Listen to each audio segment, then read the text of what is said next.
Greetings, fellow targeted individuals.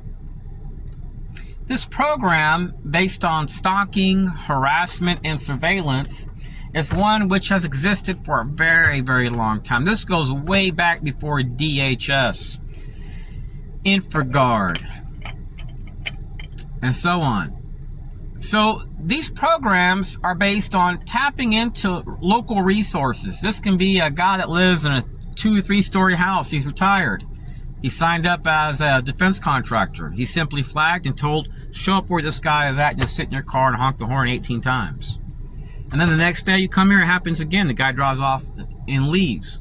They want to do stuff which you recognize as being a sign of surveillance, but when someone else is with you, they don't see it. But let's say this happens 8 times in 4 months. It's the same person or same group. Well, then you recognize that you're being surveilled. So let me give you an example. Let's say right now you're eating a sandwich in your car. You're watching the sunset here. And a guy parks next to you. And then he... Hold on one second. This is really weird. This guy parks next to my vehicle. Check this out. And there's another car here. And he flashes his lights at me. It's really, really fucking weird. Lord forgive my language. See, one here and one there. So I don't know what's going on. But this guy, he stopped and he's just looking at me.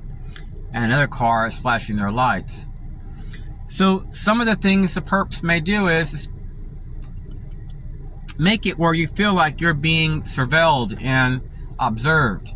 There was a time where I used to park down over here down this hill and I would just watch the sunset. And what they would do was, instead of parking facing towards the water, they would park directly where they could see me. And their goal was to get a reaction. They would flash their lights at me. It was very, very unusual. So if you notice stuff like that, don't be intimidated. Don't take off. Just sit there and enjoy the moment. See, these people want you to be in a state where you feel uptight. Now, you can tell both of these cars are together because they just been posted up there. So if you're a TI, it can't hurt to get tags. Typically, when I'm in my car, sometimes I'll be wearing DVR sunglasses. A lot of times these sunglasses don't last a long time, maybe like a month. So it's good to have a couple pairs. So that way you can record discreetly, nobody knows. And let's say you arrive at a lakeside park. And you're right over here enjoying the ambiance. And let's say 3 cars simultaneously reverse, pull into the area over here.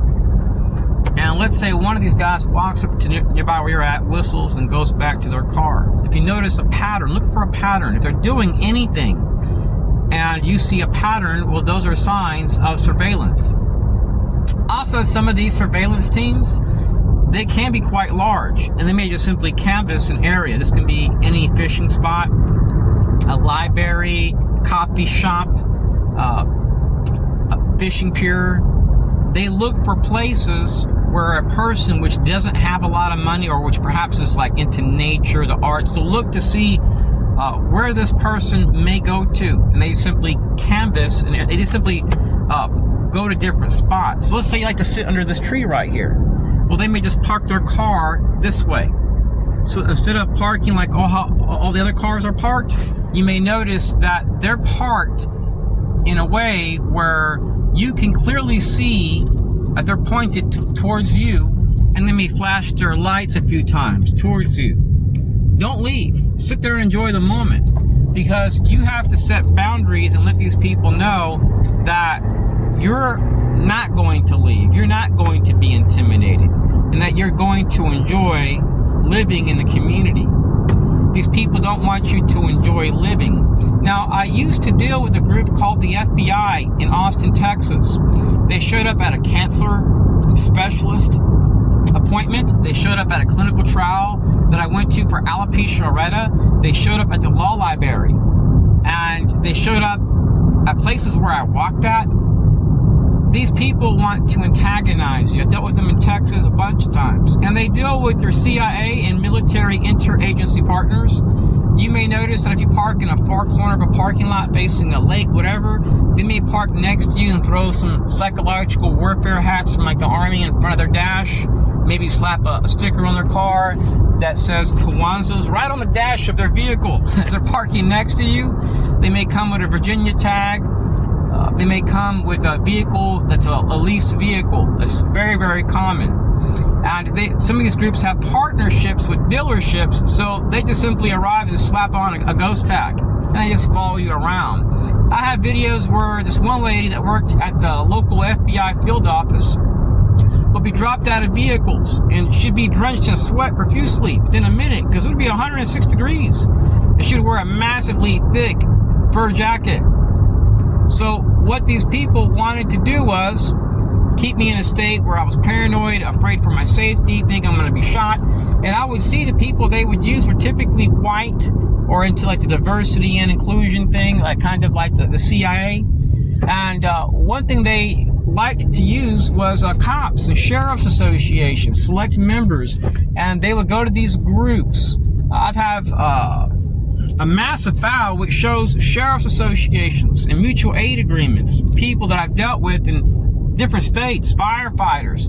That hasn't been the case for me in this town from what I've seen, but I have one documented event which was very unusual. So they want to single you out, and they want to use people which are in positions of trust to back them up as if you're a problem. And all they do is just simply surveil and harass and stalk and make you feel like you're not welcomed in the community. The same things I documented when I lived in Austin, Texas, I've documented here on my street and in this community, even in stores.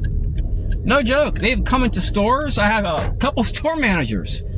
I should go to the police, talk about it with them one day. They're store managers which have talked to me and said, hey, we were confronted, you were this and that, but we can see on security cameras you're just shopping with your family or you're just eating a meal.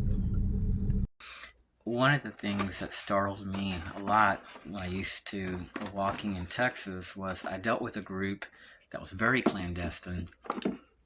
They weren't the FBI, but they utilized contractors. And sometimes these people would come with like Masonic logos, Lions Club, Kwanzaa's, and they would just simply walk to where I'm at and walk around a circle around me, or they'd whistle simultaneously the exact moment they pass by me, and then they would walk to their vehicle. Things I recorded here in Florida are similar. Typically, these people may come with kids. They're typically ex-military. They may have the Purple Heart, belong to a group which is respected, but which is known to do contract work for the CIA. So when you are targeted, these people will use people which are typically in a position of trust and which will not be suspected of breaking any laws. Now bear with me one moment. I'm looking for my wallet. Okay, here it is. So when I lived in Texas, this lady, I have a video of her with some kids, and she came in a black SUV, and she came with 3 kids, and the kids started walking around a different direction, and she went this way. In the exact moment the lady passed by me, she whistled, and she came with an elderly guy that was carrying a gun on his side. I didn't think nothing of it because it's legal in Texas. I didn't open carry, even though I could legally, but he came by my way the next day, and I'm walking, and I see him. I'm walking on the corner of the track, and I see him park his car, and he crosses the field. He walks up to me. He whistles one time, then he goes back to his car and he leaves. Oddest thing was police, no one would investigate, and I'm going to place a link underneath this video so that way you can get an idea of what I experienced. I apologize about the sound of the video. I was carrying a body camera with a very sensitive microphone, so every time I took a step, the little clip would rub against my belt and make noises. But that video link in the description area mentions this lady's VIN number. It comes up that it's never been registered within the United States. It's really weird.